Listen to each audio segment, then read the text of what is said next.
statement, or do No, I usually let Jeff them. starts with an Jeff opening has an statement? open statement. I let them fire away. What are your initial thoughts on South Carolina's defense and what you've seen from them? Just a little bit take you quite so far. Much improved from last year. You can see that they're a lot more comfortable in the system, a lot more depth on the defensive line. They're playing some young guys and got a little bit more size inside than what you saw last year. Sky Moore's back. You can see he's playing at a high level, making a lot of plays on the balls. Also, they got a Jemias in at nickel Sam, pretty disruptive, and then they're just looking like they're playing with a lot of confidence, a lot of swagger, playing with a lot more effort than what you saw last year. You've been a part of this rivalry for a long time. What is it that makes it so special? Well, it's 365 days. It's divided families. Yesterday was my sister's birthday, and I texted her and I didn't get a response because she's a South Carolina grad. But it's just we don't have a pro team in the state, so you grow up in the state, you're either or, Clemson or South Carolina. Families are divided, and we got passionate fan bases on both sides that take it personal. So it's a personal game. A lot of players from the state are going to be playing against each other. They grew up playing against each other in high school, so they all understand that this is about our state. You made a nice shoestring catch in that 2003 game. How special was it for you to be a part of that monumental win down there? You know, I was trying to get in the end zone. You know, that's the only regret that I have from my college days. I didn't score in that game, but it was just fun to be a part of that game and to see that team come together. Because a couple of weeks before, we had lost up at Wake Forest, and kind of things were on a downspin, and we were able to come together as a team and find a way, especially in that game, to play our best game and treat our fans and build momentum going into that bowl. Tony, are they the comfort they have that you've seen in the system this year? Is that allowing them more flexibility with their scheme, more aggression, or anything like that? You know, I think they're able to change some things up structurally. They can do some things. They can jump in and out of structure, 4 down. They can play a little bit more odd from their base personnel. They can move guys around. They can put guys in different positions. They can play matchups with you, so you can see they're just a lot more comfortable. And then on the defensive line, because of that size, you know, they can push the pocket and they can also stop the run with just 4. I think they lead the SEC in turnover scores. What do they do that's so effective as far as causing turnovers? Well, they're just making plays on the ball, and again, with the addition of Javon inside, just his length, he gets up and throwing lanes. You see batted balls tipped up. They're constantly trying to tackle the ball. They're running to the ball, so they're getting a lot of guys around the ball. So the backs are going down, they're stripping it out. So you can see they've made an emphasis on trying to get that ball, and it's been successful for them. Tony, is this a week at all when you worry about managing emotions, because it doesn't seem like you need to really get them up for this kind of week? Do you worry about them peaking early, being too excited about things? You know, I think as a coach, that's always in the back of your mind. But our guys have proven time after time. They've had some really big games. You know, you look back to Louisville. That was one of the biggest games that they were going to play in Louisville history. Then you turn around and you go to Virginia Tech. So there's a lot of emotion. And our guys have had experience. They've been in this situation. But we also understand, too, that it's a tough place to play. And it's a great environment. And we're appreciative of the opportunities that we had to go on the road.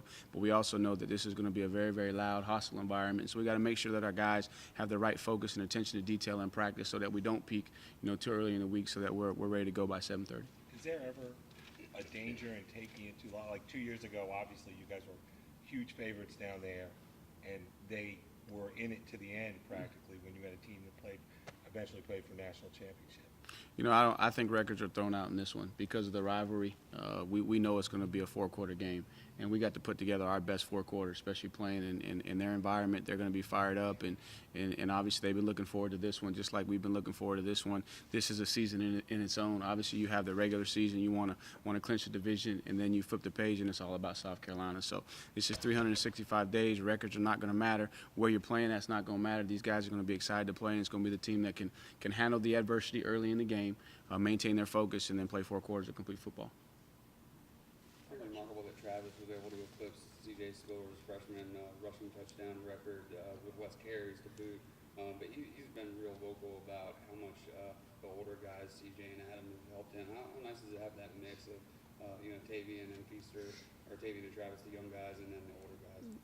Correct. In our room, you know, we talk a lot about things outside of football, and we believe that iron sharpens iron. And the only way that each one in that room is going to be their individual best is if collectively we're our best. And so each one is bought into their role, and that's what I really appreciate about the old guys.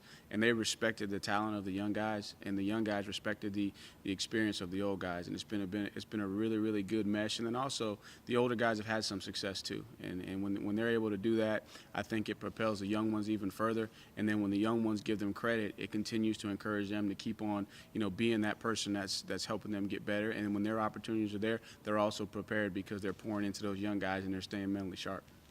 Is Feaster still earning your trust, or is he at the point now to whether it's a blocking down or a regular carry down late in the game, that he's kind of where you want him to be? He's getting there, and biggest thing with Taven, and I've said it since he got here, is just that consistency. He's an unbelievable talent. It's just every single play do you have that mental focus to go out there and dominate, and you're starting to see that more and more in all situations. And he's improving. I thought last week was his best game from a pass protection standpoint. You saw him trying to be more physical at the point of attack. He was fitting his hands the way I was asking him to do it. So he's really taken ownership of being in that lead position. And they all want to be in that position until they're in that position. And when you're the first one that runs out there, the expectations and the example that you got to set every single day in practice, it just takes some guys, a little bit longer to learn how to handle that responsibility. But pleased with his attitude, the way he's been working. And I think him and Travis have really developed a bond, especially those two young guys. Obviously, Adam and CJ have been together longer, so they know each other better. But those two are really starting to bond, and you're seeing that they're really leaning on CJ from a pass protection standpoint to teach them the nuances to be able to stay in there in every situation. And then you also see in some of your more critical situations where it's the 2-minute drill or it's a third down situation with heavy pressure, obviously CJ is a guy that will get in there to help us to be a little bit more solid in pass protection. You kind of answered it a little bit, but it sounds like then that here's Feaster with probably more physical ability than the two veterans, thinks all of a sudden he's going to take over. Now he's got Travis kind of bursting onto the scene, but it sounds like he's kind of handled that. They're getting along great. And I think it started when Taven got here with Wayne last year. And obviously you're a highly recruited guy. You come in the door, and then you got an established veteran who took you under the wing and showed you the ropes. And the older guys are continuing to do that. And I think that for any young guy coming in, they have these high expectations, and when they get here and they see how fast the game moves, how much we ask them to do in pass protection, how they have to be lead blockers, how they have to understand all the run schemes, it gets overwhelming at times. And so anytime you can have somebody that can help lighten that load, it's been really, really special for Taven that Travis has been able to do that. And then also for Travis, seeing those older guys, how humble they've been about their position and helping him, have an opportunity to have 11 touchdowns at this point in the season and break CJ's record.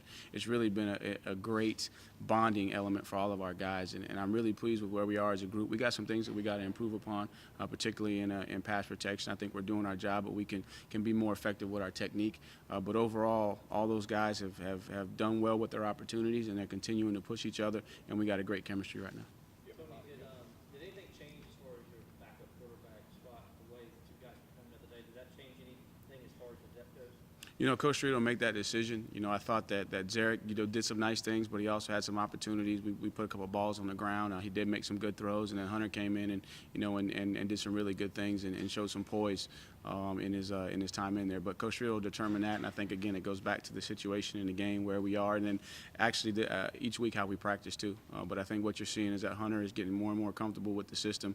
The biggest thing for him all along was just being able to manage everything that we ask him to manage, all of our motions, setting our protections, and every time he gets opportunities to play, he just gets better. Is that something that you guys started to see in practice too with him, where he's kind of taking that step? Yeah, you're starting to see more and more of that, and again, it takes a lot of time. People don't realize when you're playing fast and you're managing motions, you got to get guys lined up, you got to call protections, you got to be able to audible, you got to be able to check things, look to the sideline. The more and more opportunities you have to do that, the more comfortable you become with it. And Zarek was here as a mid-year. I mean, he's been here longer.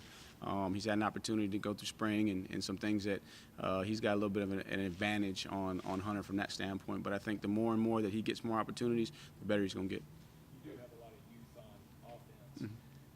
How do you think that the previous games at Virginia Tech, at Louisville, will help those guys go into a hostile environment? It just gives them confidence that we've been able to go on the road, especially up at Virginia Tech, and and Louisville and be able to take care of the ball, manage the noise. And then there was a learning opportunity up at Syracuse when we did not, take advantage of the opportunities that we have. So they've had positive and they've had negative to draw off of. And then I think throughout the course of the week, the guys that are new here, the young guys that haven't been around, they're going to learn quickly, what this week's about, what this rivalry means, and hopefully the older guys will put their arms around them and calm them down and kind of ease some of their anxiety, but at the same time, continue to push them to have that sense of urgency and that discipline that we're going to need to be successful down there. Will you and the other coaches kind of talk to some of the young guys that maybe don't know a lot about the rivalry, about what it means, or will you kind of let the players? I think each coach will handle their position, how they've done it in the past. I know with my guys,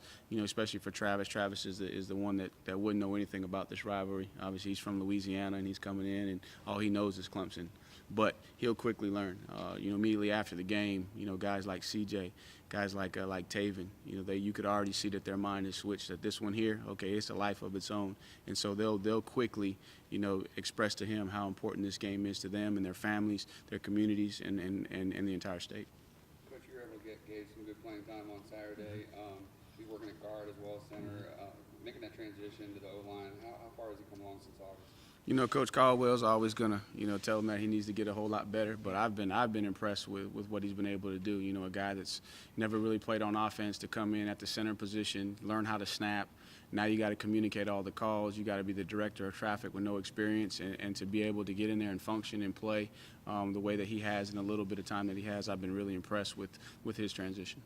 As far as trying to communicate and that kind of stuff on the field, where would you rank this venue compared to some other places you guys have played? I think it's probably going to be the loudest of all the places. I think that up there at Virginia Tech will be very similar. I think that there was a lot of emotion. Obviously, I believe it was game day. You had Michael Vick, Bruce Smith, all those guys back in town. It was one of the biggest games in school history, so they were very, very loud. But I think it's going to be comparable. But they can get rowdy, they can get loud. I think coming out, our guys got to be mentally tough because they're going to beat the fans are on top of you. They don't make it easy when you come out that tunnel. So hopefully.